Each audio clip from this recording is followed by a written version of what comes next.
Hello à toutes et à tous, je suis vraiment ravie de vous retrouver aujourd'hui pour une nouvelle recette de curry de lentilles et quinoa.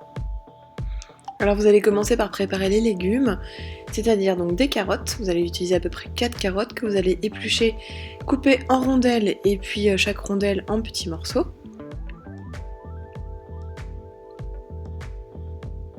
Ensuite vous allez vous attaquer au céleri, donc un céleri branche, que vous allez également émincer, donc en tranches assez fines.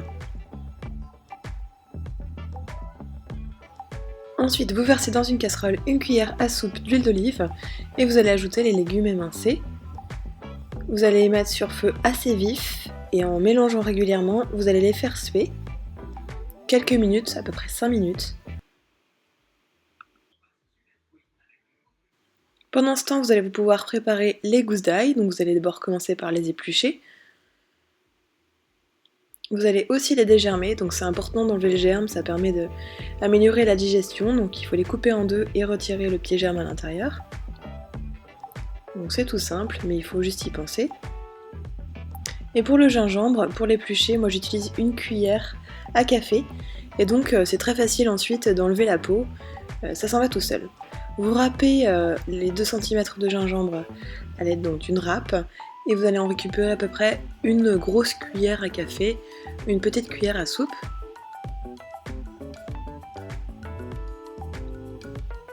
Donc au bout des 5 minutes, vous allez ajouter le gingembre râpé et la gousse d'ail, les 2 gousses d'ail écrasées.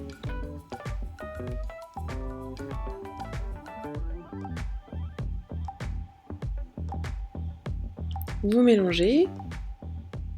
Attention à bien mélanger parce que l'ail peut justement accrocher au fond de la casserole.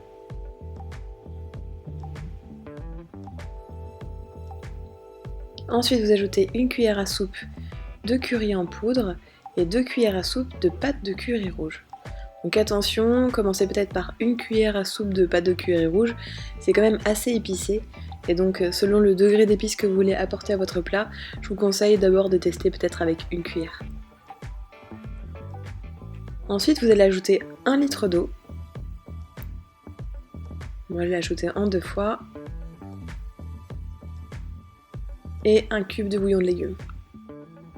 Alors, vous allez ensuite verser une cuillère à soupe de sauce soja ou de tamari qui est un peu moins salée.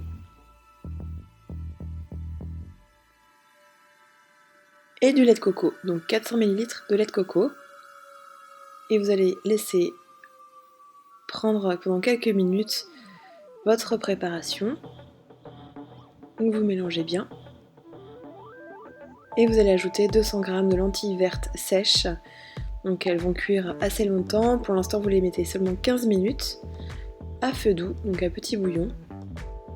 Pendant la cuisson, vous allez préparer une mangue. Donc vous la coupez en deux.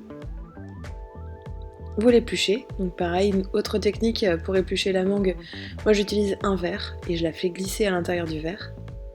Ensuite, vous coupez la mangue en tranches. En fait, ça va faire un côté un peu sucré-salé à notre plat. Au bout des 15 minutes, vous allez ajouter 200 g de quinoa. Moi, j'ai utilisé un quinoa tricolore. Vous avez préalablement bien rincé le quinoa à l'eau claire dans une casserole et vous allez couvrir et cuire à feu doux pendant 15 minutes.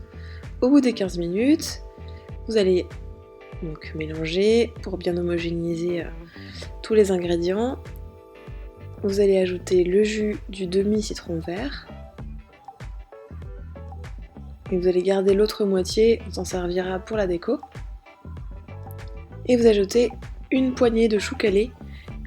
Et vous avez bien pris la précaution d'enlever la partie centrale des feuilles. Vous allez donc faire cuire ça pendant encore 5 minutes. Vous ajoutez ensuite du sel et du poivre. Vous ajustez l'assaisonnement si besoin. Vous remuez à nouveau. Et voilà, votre plat est prêt, votre curry de légumes est prêt. Vous pouvez donc servir les assiettes. Donc on ajoute le curry. Ensuite, pour adoucir aussi un peu le piquant des épices, vous pouvez ajouter 2 cuillères à soupe de yaourt de soja nature. quelques feuilles de coriandre fraîches, le demi-citron dont je vous parlais tout à l'heure et les tranches de mangue. Et voilà, c'est prêt. Vous pouvez vous régaler. Donc moi j'adore ce genre de plats parce que ce sont vraiment des plats complets qui sont faciles à préparer. Ça demande assez peu d'attention. C'est sûr que la cuisson est un peu longue avec les lentilles, mais voilà, c'est vraiment délicieux et ça plaît à tous les membres de la famille. En tout cas à la maison c'est le cas. J'adore la fraîcheur des feuilles de coriandre, le citron, la fraîcheur de la mangue, et associée à ces saveurs de lentilles et quinoa, je trouve ça vraiment parfait. Donc voilà, je vous dis à bientôt pour plein de nouvelles recettes sur le blog.